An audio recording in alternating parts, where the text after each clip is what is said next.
Hello friends, ARS गुरुजी channel में आप सभी का बहुत बहुत स्वागत है दोस्तों। तो मैं आप सभी के लिए एक बहुत ही मज़ेदार और फाड़ू वीडियो फिर से लेकर आ गया हूं और इसमें मैं आप सभी के लिए एक कोर्स का तैयारी करा रहा हूं जिसमें फंडामेंटल ऑफ कंप्यूटर्स हैं, यानी कि कंप्यूटर की पूरी जानकारी एकदम डिटेल में आपको दी जाएगी इस वीडियो में। वैसे बच्चे जो कंप्यूटर के बारे में कुछ नहीं जानते हैं वे भी इस वीडियो को देखकर बहुत सारे शब्दों को सीख जाएंगे। और ये जो वीडियो है आपके कॉम्पिटिटिव लेवल के एग्जाम से भी बहुत ही ज़्यादा महत्वपूर्ण है। इससे आपके इंटरव्यू में भी सवाल पूछे जाते हैं और आपका बेसिक सामान्य जानकारी भी कंप्लीट होगा। तो आइए दोस्तों जानते हैं कि कंप्यूटर शब्द का अर्थ क्या होता है। कंप्यूटर शब्द लैटिन भाषा में कंप्यूट शब्द से बना है जिसका अर्थ है गणना करना यानी कैलकुलेशन। अतः कंप्यूटर का शाब्दिक अर्थ गणना करने वाला मशीन होता है। शॉर्ट में कंप्यूटर शब्द का अर्थ क्या है? तो कंप्यूटर शब्द कंप्यूट से बना है और कंप्यूट का मतलब होता है कैलकुलेशन करना, यानी कंप्यूटर शब्द क्या हो गया? एक गणना करने वाला मशीन, यानी कि एक कैलकुलेशन करने वाला मशीन जो कि आपके किसी भी डाटा को कैलकुलेट करके उसका रिजल्ट आपके सामने दे देता है। तो आइए आगे बढ़ते हैं और आगे देखते हैं। अगला सवाल है कि कंप्यूटर को हिंदी भाषा में क्या कहा जाता है? कंप्यूटर किस प्रकार का और किस तरह का उपकरण है? इट मीन्स किस तरह का डिवाइस है। कंप्यूटर को हिंदी भाषा में संगणक कहा जाता है। कंप्यूटर को हिंदी भाषा में क्या कहते हैं दोस्तों? संगणक कहा जाता है। कंप्यूटर एक इलेक्ट्रॉनिक उपकरण है, यानी कि इलेक्ट्रॉनिक मशीन है जो डेटा को इनपुट द्वारा ग्रहण कर दिए गए अनुदेशों के अनुसार उस पर कार्य करके हमें आउटपुट प्रदान करता है। कंप्यूटर एक इलेक्ट्रॉनिक मशीन है। इसे इलेक्ट्रॉनिक मशीन इसलिए कहा जाता है क्योंकि ये इलेक्ट्रिक के द्वारा वर्क करता है। इसका काम क्या होता है? तो ये इनपुट करता है और इनपुट किस चीज़ से करेगा? तो कीबोर्ड माउस के द्वारा इनपुट किया जाता है और CPU उसे प्रोसेसिंग करता है और प्रोसेसिंग करने के बाद रिजल्ट आउटपुट हो जाता है। तो अगले सवाल की ओर बढ़ते हैं। निर्देश किसे कहते हैं? इंस्ट्रक्शन किसे कहते हैं? इंस्ट्रक्शन क्या होता है? जैसे हम भी किसी को इंस्ट्रक्शन देते हैं किसी काम को करने के लिए, वैसे ही हम लोग कंप्यूटर को भी इंस्ट्रक्शन देते हैं। तो वह कमांड जो कंप्यूटर को ये बताते हैं कि उसे क्या करना है उसे निर्देश कहा जाता है। यानी जैसे हम भी किसी को कुछ काम करने के लिए दिए तो उसको हम लोग क्या बोलेंगे कि हम लोगों ने उसको इंस्ट्रक्शन दिया है। वैसे हम लोग कंप्यूटर को भी इंस्ट्रक्शन देते हैं। कंप्यूटर खुद से किसी भी कामों को ऑपरेट नहीं करता है और ना ही वो किसी काम को करने में सक्षम है जब तक हम उसे कोई वर्क करने के लिए अनुमति न दें। तो आइए आगे देखते हैं। आगे है कि हार्डवेयर किसे कहते हैं? हार्डवेयर क्या होता है? तो एक मशीन के रूप में कंप्यूटर तथा जुड़े हुए अन्य सभी उपकरण को जिसे हम छूकर महसूस कर सकते हैं उसे हार्डवेयर कहते हैं। यानी कि कंप्यूटर से संबंधित जितने भी पार्ट्स हैं जैसे कीबोर्ड, माउस, प्रिंटर, मॉनिटर, इन सभी को हम क्या कर सकते हैं? छूकर महसूस कर सकते हैं, देख सकते हैं। इसे ही हम लोग हार्डवेयर कहते हैं। आगे बढ़ते हैं। तो आइए अगले पॉइंट की ओर बढ़ते हैं। तो अगला पॉइंट है दोस्तों कि कंप्यूटर की संरचना यानी कि स्ट्रक्चर ऑफ कंप्यूटर क्या है? कंप्यूटर की बनावट किस आधार पे किया गया है, किस इकाइयों पे किया गया है? उससे पहले दोस्तों मैं आप सभी से रिक्वेस्ट करूंगा कि मेरे चैनल को सब्सक्राइब कीजिए और वीडियो को लाइक कीजिए और अपने दोस्तों में भी शेयर कीजिए। सब्सक्राइब करने में कोई भी पैसा नहीं लगता है, फ्री ऑफ कॉस्ट है और मैंने कोर्स भी आप सभी के लिए फ्री ऑफ कॉस्ट ही लाया है। तो जल्दी फटाफट मेरे चैनल को सब्सक्राइब करें और अपने दोस्तों में शेयर जरूर से ज़रूर करें। तो आइए जानते हैं। सभी प्रकार के कंप्यूटर एक ही प्रकार के मूल तार्किक संरचना का अनुसरण करती है। सामान्य रूप से कंप्यूटर 3 बेसिक इकाइयों में बांटा गया है। तो सबसे पहला होता है दोस्तों CPU। CPU को हम लोग प्रोसेसर के नाम से भी जानते हैं और उसका पूरा नाम होता है सेंट्रल प्रोसेसिंग यूनिट। दूसरा पॉइंट है इनपुट इकाई यानी कि इनपुट डिवाइस। तीसरा पॉइंट है आउटपुट इकाई यानी कि आउटपुट डिवाइस। पहला हो गया सेंट्रल प्रोसेसिंग यूनिट, दूसरा हो गया इनपुट डिवाइस और तीसरा हो गया output device. Central processing unit यानी कि CPU, इनपुट डिवाइस यानी कीबोर्ड और माउस, आउटपुट डिवाइस यानी कि आपका मॉनिटर। तो इन सभी इकाइयों के दोस्तों हम लोग एक एक करके जानने का प्रयास करेंगे। तो सबसे पहला इकाई था आपका CPU और हम सभी जानते हैं कि CPU को प्रोसेसर के नाम से जानते हैं और CPU का पूरा नाम होता है सेंट्रल प्रोसेसिंग यूनिट, जिसे हम ब्रेन ऑफ कंप्यूटर के भी नाम से जानते हैं। जिस तरह से हमारे पूरे शरीर को हमारा दिमाग कंट्रोल करके रखता है, वैसे ही पूरे मॉनिटर के सिस्टम को, कंप्यूटर के सिस्टम को पूरा CPU कंट्रोल करके रखते हैं। तो आइए जानते हैं कि CPU क्या होता है। इनपुट इकाई द्वारा दिए गए डेटा या निर्देश की प्रोसेसिंग करता है तथा दिए गए डेटा या निर्देश को यूजर के अनुसार कार्य करके परिणाम को आउटपुट इकाई को सौंप देता है या मेमोरी में स्टोर कर देता है। CPU को माइक्रो प्रोसेसर के रूप में भी जाना जाता है। दोस्तों, CPU का काम क्या है? जैसे मान लीजिए कि एक खाली डब्बा है, ठीक है। आपने पॉपकॉर्न का तो मशीन देखा ही होगा। तो पॉपकॉर्न के मशीन में क्या करते हैं, हम लोग मक्के को डालते हैं और मक्के को डालने के बाद वो पॉपकॉर्न मशीन उसको क्या करता है, प्रोसेसिंग करता है, हीट जनरेट करता है जिससे कि वो फूल जाता है और उसके बाद उसका रिजल्ट निकलता है, यानी कि वो आउटपुट होता है। उसी तरह CPU का भी वर्क होता है, यानी कि सबसे पहले इनपुट होता है, फिर CPU प्रोसेसिंग करता है और जो रिजल्ट होता है वो आउटपुट होता है। यदि आप सब भी पॉपकॉर्न को देखकर मुंह में पानी आ गया है तो दोस्तों, मेरे वीडियो पे कम से कम 1000 व्यूज़ और लाइक जाने चाहिए, तो मैं आप सभी को पॉपकॉर्न भी खिलाऊंगा।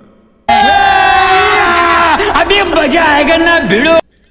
तो इसीलिए आप सभी लोग चैनल को सब्सक्राइब कीजिए, वीडियो को लाइक कीजिए और अपने दोस्तों में भी शेयर कीजिए। मैं अपने सारे वीडियो अपने टेलीग्राम चैनल पर भी अपलोड करता हूं दोस्तों, तो डिस्क्रिप्शन में मैं अपने टेलीग्राम चैनल का लिंक दे दूंगा, आप वहां से ज्वाइन कर सकते हैं। तो आइए आगे बढ़ते हैं। अगला है इनपुट इकाई, इनपुट यूनिट। क्या होता है? इनपुट एक ऐसा इकाई होता है जिसकी मदद से डेटा या निर्देश को कंप्यूटर में दर्ज करते हैं। यह कंप्यूटर और यूज़र के बीच की एक कड़ी होती है, यानी कि इनपुट क्या काम करता है, जोड़ता है, दोनों को जोड़ता है। तो आइए आगे बढ़ते हैं, आगे देखते हैं। अगला है आउटपुट इकाई, यानी कि आउटपुट डिवाइस। आउटपुट इकाई एक ऐसा डिवाइस होता है जिसके माध्यम से प्रोसेसर या CPU द्वारा लिखे गए कार्य के परिणाम को आउटपुट के रूप में प्रदर्शित करता है। यह यूज़र को सौंप देता है। ये आउटपुट सॉफ्ट कॉपी या हार्ड कॉपी के रूप में भी हो सकते हैं। आउटपुट क्या होता है? जैसे कि आपने पॉपकॉर्न देखा था, तो पॉपकॉर्न क्या हो गया, रिजल्ट हो गया। तो वही चीज़ आउटपुट हो गया। क्या हो गया? आउटपुट हो गया। आउटपुट दो तरीके से हो सकते हैं, या तो सॉफ्ट कॉपी हो सकता है या हार्ड कॉपी हो सकता है। सॉफ्ट कॉपी मीन्स सॉफ्टवेयर के रूप में, PDF के रूप में, और hard copy means page, xerox के रूप में मिलता है, उसे हम हार्ड कॉपी बोलते हैं। तो आइए आगे बढ़ते हैं। अगला सवाल है, प्रोग्राम किसे कहते हैं? प्रोग्राम ये वो प्रोग्राम मत समझिएगा जो स्टेज पे होता है, ये कंप्यूटर का प्रोग्राम है। तो आइए जानते हैं कि प्रोग्राम किसे कहते हैं। निर्देशों की समूह को प्रोग्राम कहा जाता है। निर्देश मीन्स इंस्ट्रक्शन, यानी कि किसी भी काम को करने के लिए इंस्ट्रक्शन दिया जाता है, तो जो बल्क में इंस्ट्रक्शन होता है उसे ही हम लोग क्या बोलते हैं, प्रोग्राम बोलते हैं। आगे देखिए, यदि आपको लगता होगा कि मैं धीरे धीरे बोल रहा हूं तो आप वीडियो को फास्ट करके देख सकते हैं। तो अगले सवाल की ओर बढ़ते हैं। आपका अगला सवाल है, व्हाट इज़ डेटा? डेटा क्या है, यानी कि आंकड़ा क्या होता है, आंकड़ा किसे कहते हैं? ठीक है, तो आंकड़ा जो है वो रॉ फैक्ट्स और इंफॉर्मेशन को हम लोग डेटा कहते हैं, यानी कि रॉ फैक्ट्स और सूचना को डेटा कहा जाता है। यानी कि रॉ फैक्ट्स एंड इंफॉर्मेशन को हम लोग क्या कहते हैं, डेटा कहते हैं। जैसे मान लीजिए number of employees, number of students का जो हम लोग रिकॉर्ड तैयार करते हैं उसी को हम लोग क्या बोलते हैं, डेटा बोलते हैं। नंबर ऑफ़ एम्प्लॉइज़ का रिकॉर्ड तैयार करते हैं उसे हम लोग क्या बोलते हैं, डेटा कहते हैं। तो आइए आगे की ओर बढ़ते हैं। आपका अगला सवाल है, व्हाट इज सॉफ्टवेयर? सॉफ्टवेयर क्या है? तो आइए दोस्तों जानते हैं कि सॉफ्टवेयर क्या होता है। प्रोग्रामों का एक ऐसा समूह जो किसी निश्चित कार्य को संपन्न कराता है उसे सॉफ्टवेयर कहा जाता है, यानी कि set of program. Set of program को हम लोग क्या कहते हैं, सॉफ्टवेयर कहते हैं। आगे बढ़ते हैं। आपका अगला सवाल है, तो आगे के सवालों को देखने से पहले मैं सभी आप दोस्तों से एक बार फिर से रिक्वेस्ट करना चाहता हूं कि मेरे चैनल को जरूर से जरूर सब्सक्राइब कीजिए, वीडियो को लाइक कीजिए और अपने सभी दोस्तों में भी शेयर कीजिए और टेलीग्राम लिंक भी जरूर ज्वाइन कीजिए आप सभी लोग।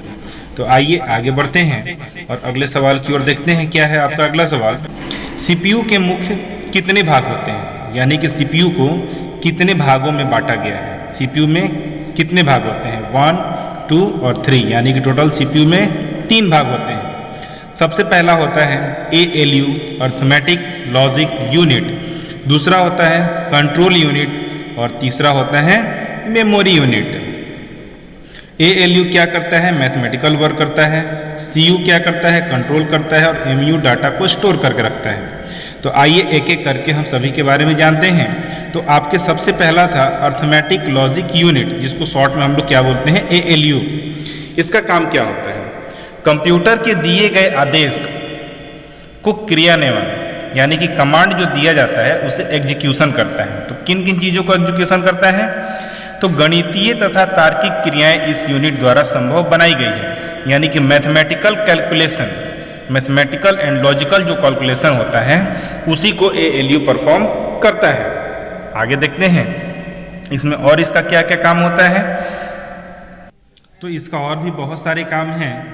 तो सबसे पहले ये क्या करता है? गणितीय क्रियाएं करता है, यानी कि मैथमेटिकल प्रोसेस करता है।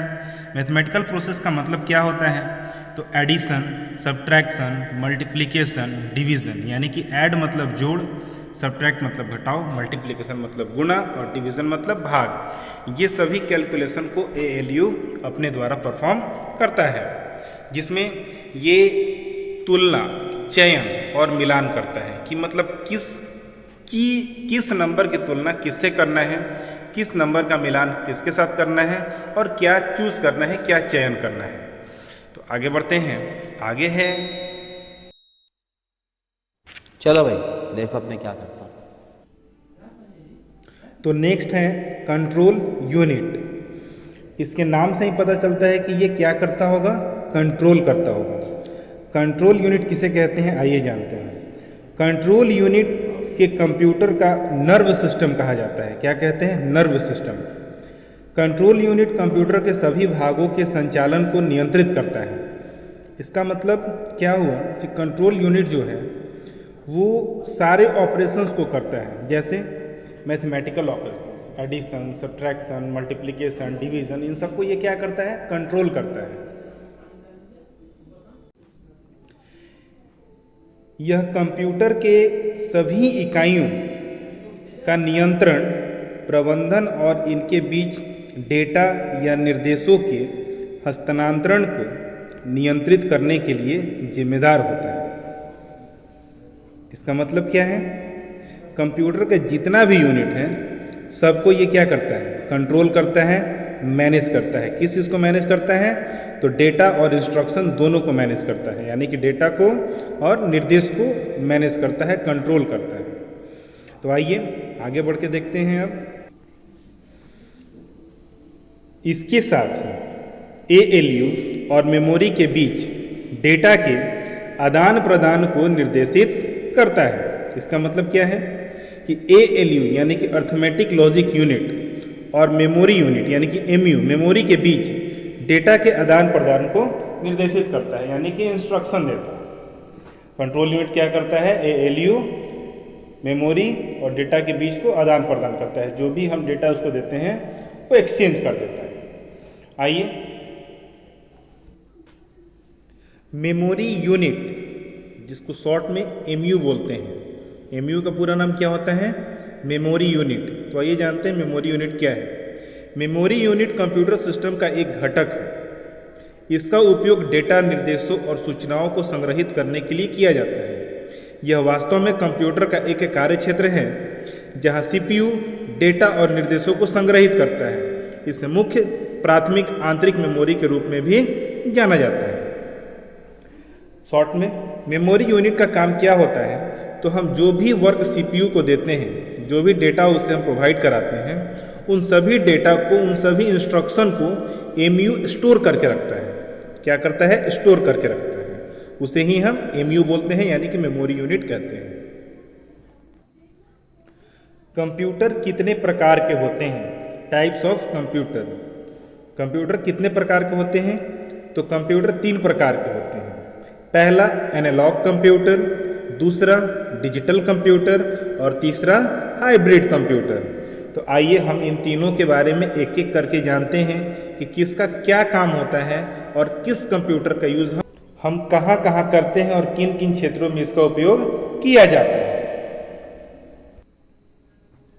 तो सबसे पहले हम लोगों ने पढ़ा है एनालॉग कंप्यूटर के बारे में तो आइए एनालॉग कंप्यूटर क्या है और इसका यूज़ कहाँ कहाँ होता है उसके बारे में जानते हैं। एनालॉग कंप्यूटर वे कंप्यूटर है जो भौतिक इकाइयों ताप, तापमान आदि को मापकर उनके अंकों में परिवर्तित करते हैं। ये कंप्यूटर किसी भी राशि का मापन तुलना के आधार पर करते हैं। उदाहरण स्वरूप थर्मामीटर और वोल्टमीटर। एनालॉग कंप्यूटर में डेटा लगातार के रूप में प्रयोग होता है। जैसे इसका यूज़ हम अपने डेली लाइफ के यूज़ में भी करते हैं, रेफ्रिजरेटर में, ठीक है। दाब में क्या होता है, प्रेशर के बारे में बताता है, और तापमान में मतलब टेम्परेचर के बारे में बताता है। एनालॉग कंप्यूटर क्या करता है, तो दाब, टेम्परेचर के बारे में हम लोगों को बता। दूसरा है डिजिटल कंप्यूटर। इस श्रेणी में वे कंप्यूटर आते हैं जो अंकों की गणना करते हैं। कंप्यूटर डिजिटल कंप्यूटर की अधिकांश श्रेणी में ही आते हैं। डिजिटल कंप्यूटर डेटा और प्रोग्राम को बाइनरी यानी कि 0 और 1 में परिवर्तित करके उनको इलेक्ट्रॉनिक रूप में ले जाता है। डिजिटल कंप्यूटर क्या करता है, तो डिजिट से रिलेटेड वर्क को करता है। यानी कि डिजिट में कौन कौन से डिजिट, तो 0 और 1, और 0 और 1 को हम किस नाम से जानते हैं, तो बाइनरी कोड या बाइनरी नंबर के नाम से जानते हैं। ये क्या करता है, बाइनरी कोड यानी 0 और 1, तो ये मशीन लेवल लैंग्वेज है। यानी कि मशीन यानी कंप्यूटर जो है इस लैंग्वेज को आसानी से समझ पाता है। अगर आपसे कोई पूछता है कि कंप्यूटर किस भाषा को आसानी से समझ सकता है, तो मशीन लैंग्वेज को आसानी से समझ सकता है। तो मशीन लैंग्वेज को क्या इनपुट करते हैं हम लोग, तो बाइनरी कोड इनपुट करते हैं 0 और 1 के रूप में, और उसके बाद जो दिखता है वो हम लोगों को हाई लेवल लैंग्वेज में हम लोगों को दिखाया जाता है। तो अभी तक आपने ये जाना कि कंप्यूटर कितने प्रकार के होते हैं। अब हम जानेंगे कि आकार और कार्य के आधार पर कंप्यूटर कितने प्रकार के होते हैं। तो कंप्यूटर को हिंदी में क्या बोलते हैं, संगणक। यानी कि अब हम जानेंगे कि संगणक कितने प्रकार के होते हैं। तो सबसे पहले होता है मेन फ्रेम कंप्यूटर। सबसे पहला होता है मेन फ्रेम कंप्यूटर। तो आइए जानते हैं मेन फ्रेम कंप्यूटर क्या होता है। मेन फ्रेम कंप्यूटर को बिग आयरन के नाम से भी जाना जाता है। ये आकार में काफ़ी बड़े होते हैं। इसमें माइक्रो प्रोसेसर की संख्या भी अधिक होती है। इस पर एक साथ कई लोग अलग अलग कार्य कर सकते हैं। इसमें मल्टी यूजर सिस्टम लगा होता है। कैसा, मल्टी यूजर। इसको मल्टी यूजर क्यों कहा जा रहा है दोस्तों, क्योंकि इसमें बहुत सारे लोग अलग अलग कार्य को कर सकते हैं। यानी कि कई लोग कई कार्य को कर सकते हैं। 10 लोग हैं तो 10 कार्य को कर सकते हैं, 20 लोग हैं तो 20 कार्य को कर सकते हैं। इसीलिए इसे मल्टी यूजर सिस्टम कहा जाता है। यानी कि मल्टी यूजर सिस्टम इसमें लागू होता है। तो अभी हमने जाना कि मेन फ्रेम कंप्यूटर क्या होता है। अब हम जानेंगे कि इसका उपयोग किन किन जगहों पे होता है और कहाँ कहाँ किया जाता है। इसके कार्य करने और संग्रहण की क्षमता तथा गति अत्यंत तीव्र होती है। यानी कि ये फास्ट वर्क करता है। इसका उपयोग बड़ी बड़ी कंपनियों, बैंक, रक्षा अनुसंधान आदि क्षेत्रों में भी किया जाता है। मेन फ्रेम कंप्यूटर अक्सर सर्वर में उपयोग किए जाते हैं। यानी कि मेन फ्रेम कंप्यूटर को हम कहाँ कहाँ यूज़ करते हैं, तो बिग कंपनी, बैंक, डिफेंस क्षेत्रों में भी इसका उपयोग किया जाता है। अगला है मिनी कंप्यूटर। अगला क्या है, मिनी कंप्यूटर। इससे पहले हम लोगों ने क्या पढ़ा था, मेन फ्रेम कंप्यूटर। अब हम लोग पढ़ रहे हैं मिनी कंप्यूटर के बारे में कि मिनी कंप्यूटर क्या होता है, और इसके बारे में भी जानेंगे कि इसका उपयोग क्या क्या होता है। मिनी कंप्यूटर 1965 में डिजिटल इक्विपमेंट कंपनी ने सबसे पहला मिनी कंप्यूटर PDP-8 विकसित किया था। क्या नाम था मिनी कंप्यूटर का, सबसे पहला मिनी कंप्यूटर PDP-8। ये आकार में मेन फ्रेम से छोटे तथा माइक्रो कंप्यूटर से बड़े होते हैं। इसका प्रयोग यात्री आरक्षण, बड़े ऑफिस, कंपनी आदि में किया जाता है। यह भी मल्टी यूजर कंप्यूटर होता है। यानी कि इसका उपयोग कहाँ करते हैं, रिजर्वेशन में किया जाता है। यानी कि जो पैसेंजर रिजर्वेशन होता है उसमें किया जाता है, और बड़े ऑफिस, कंपनी आदि में इसका उपयोग किया जाता है।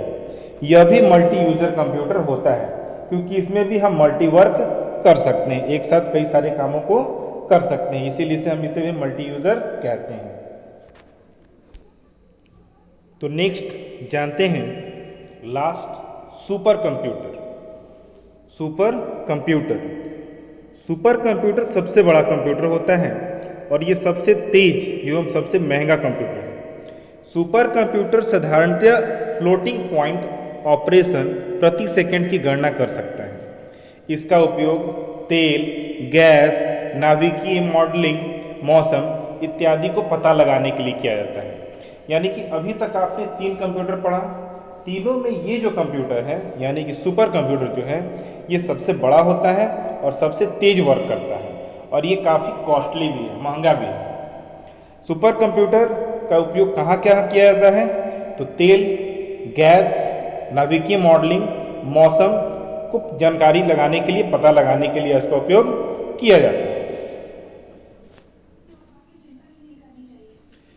परम सिद्धि भारत का वर्तमान का सबसे तेज सुपर कंप्यूटर है और दूसरा फ्रंटियर विश्व का सबसे तेज सुपर कंप्यूटर है। बहुत बार ये क्वेश्चन पूछा जा चुका है कि भारत का वर्तमान का सबसे तेज सुपर कंप्यूटर कौन सा है, तो जिसका सही जवाब होगा परम सिद्धि। दूसरा सवाल इसमें क्रिएट होगा कि विश्व का सबसे सुपर तेज कंप्यूटर कौन सा है, तो फ्रंटियर। खत्म, bye bye, tata, good bye, गया।